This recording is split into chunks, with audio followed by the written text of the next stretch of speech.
కొంచెం దీంట్లో మనం చాక్లెట్ కేక్ చేసుకుందాం. ఫస్ట్ అయితే ఒరే బిస్కెట్ చిన్న చిన్న పీసెస్ చేసుకొని వేసి దీన్ని బయటని సపరేట్ చేసి తర్వాత ఇలా మంచిగా దంచుకోవాలంట ఈ పౌడర్ లాగా. తర్వాత వైట్ క్రీమ్తో ఇట్లా క్రీమ్ చేసుకొని తర్వాత ఇలా పాలు పోసుకొని మంచిగా పాలు పోసుకొని ఇలా క్రీమ్ని మంచిగా మిక్స్ చేసుకొని మంచిగా మిక్స్ చేసుకోవాలి. తర్వాత ఇలా నెయ్యి అప్లై చేసుకోవాలి. చుట్టూలో ఇలా నెయ్యి అప్లై చేసుకొని తర్వాత దాన్ని సైడ్కి పెట్టుకొని ఇది మన కేక్ క్రీమ్ని పోసుకోవాలి.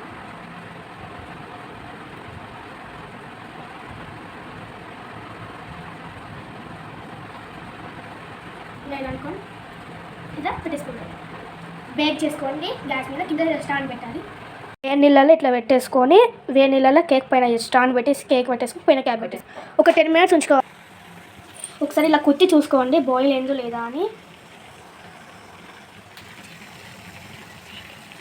ఇలా కింద వేపర్ వస్తుంది, ఇలా బాగా వేపర్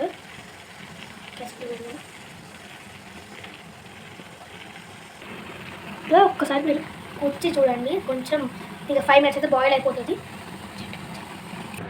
కేక్ బాయిల్ అయినా మళ్ళీ ప్లేట్లు వేసుకొని తర్వాత చాక్లెట్ సిరప్ని ఇలా డైరీ మిల్క్ని ఇట్లా చేసేసుకొని డెకరేషన్ చేయడం.